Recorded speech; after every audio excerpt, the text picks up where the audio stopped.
आज हम बात करेंगे इंडिया के मशहूर बिजनेसमैन गौतम अडानी की। गौतम का जन्म अहमदाबाद गुजरात में 24 जून 1962 को हुआ था।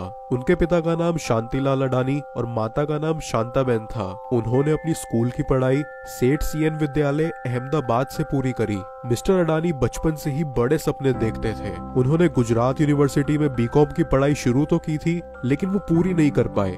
जल्द से जल्द पैसा कमाने के चक्कर में गौतम अडानी 19 साल की उम्र में ही मुंबई आ गए। एक डायमंड ट्रेडिंग कंपनी में काम किया, बिजनेस के गुण सीखे और फिर महज 1 साल में उन्होंने अपनी खुद की एक डायमंड ट्रेडिंग कंपनी रजिस्टर्ड करवा दी।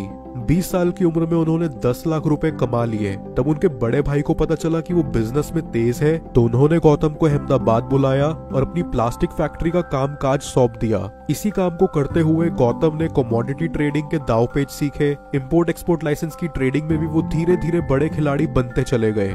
1988 में उन्होंने अपनी पहली कंपनी अडानी एक्सपोर्ट्स की शुरुआत की। 3 साल बाद उनको और आगे बढ़ने का मौका मिला। जब 1991 में आर्थिक उदारीकरण शुरू हुआ, तब अडानी ने उसका पूरा फायदा उठाया। 1993 में गुजरात सरकार ने मुद्रा पोर्ट के लिए बोलियां लगवाई और 1995 में अडानी ने उस पोर्ट का कॉन्ट्रैक्ट ले लिया और आज वो देश का सबसे बड़ा प्राइवेट पोर्ट बन चुका है। उस पोर्ट की क्षमता 514 लाख टन है।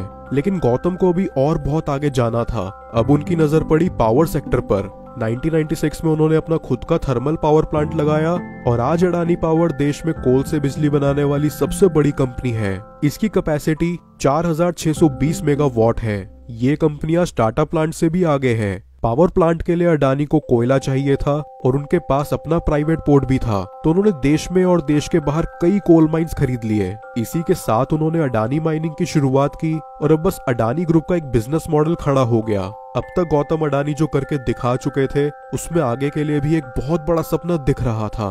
अडानी को इस बीच बहुत सारे अवार्ड्स भी मिले, जैसे कि 2004 में ICSI award for excellence in corporate governance, GCCI export appreciation award, 2007 में एक्सीलेंस इन मैनेजमेंट अवार्ड।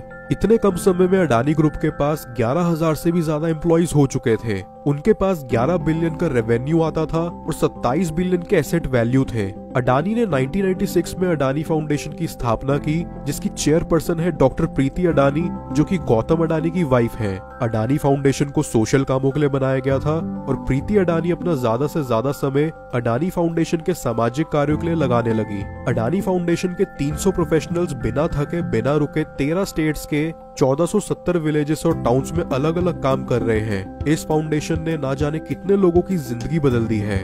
अपनी उड़ान नाम की संस्था के थ्रू उन्होंने 2.5 लाख स्टूडेंट्स को लाभ पहुंचाया है। लेकिन फिर अचानक ऐसा कुछ हुआ जिससे अडानी ग्रुप नीचे गिरने लगा। उनकी कंपनीज ने खराब प्रदर्शन करना शुरू कर दिया।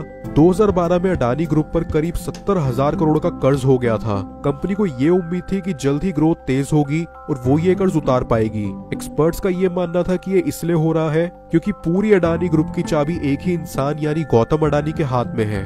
गौतम ने अपनी टीम में कई बड़े मैनेजर्स को शामिल करने की कोशिश तो की और वो काफी हद तक सफल भी हुए, लेकिन 2012 से पहले के कुछ सालों में बड़े बड़े मैनेजर्स ग्रुप को छोड़कर जा रहे थे। अडानी फिर भी हिम्मत नहीं हारे और एक बार फिर उन्होंने इन सारी प्रॉब्लम से छुटकारा पाकर अपने ग्रुप को खड़ा कर दिया।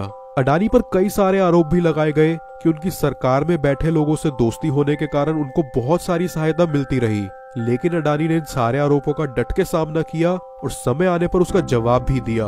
कुछ नया करने की उनकी इच्छा की वजह से आज अडानी ग्रुप बहुत सारे सेक्टर्स जैसे कि रियल एस्टेट, पावर, FMCG में अपना झंडा लहरा रहा है। साल 2018 में अडानी ग्रुप की नेटवर्थ 8.7 बिलियन डॉलर्स थी। अगर गौतम अडानी के अपने खुद के शेयर्स की बात करें तो अडानी पोर्ट्स में उनके 66%, अडानी एंटरप्राइजेस में 75%, अडानी पावर में 73% और अडानी ट्रांसमिशन में 75% शेयर है। 2017 में अडानी को इंडिया टुडे ने भारत का चौथा मोस्ट पावरफुल इंसान दर्शाया था, क्योंकि अडानी ने बहुत कम समय में अपने खुद के बल पर इतना बड़ा साम्राज्य खड़ा कर दिया है।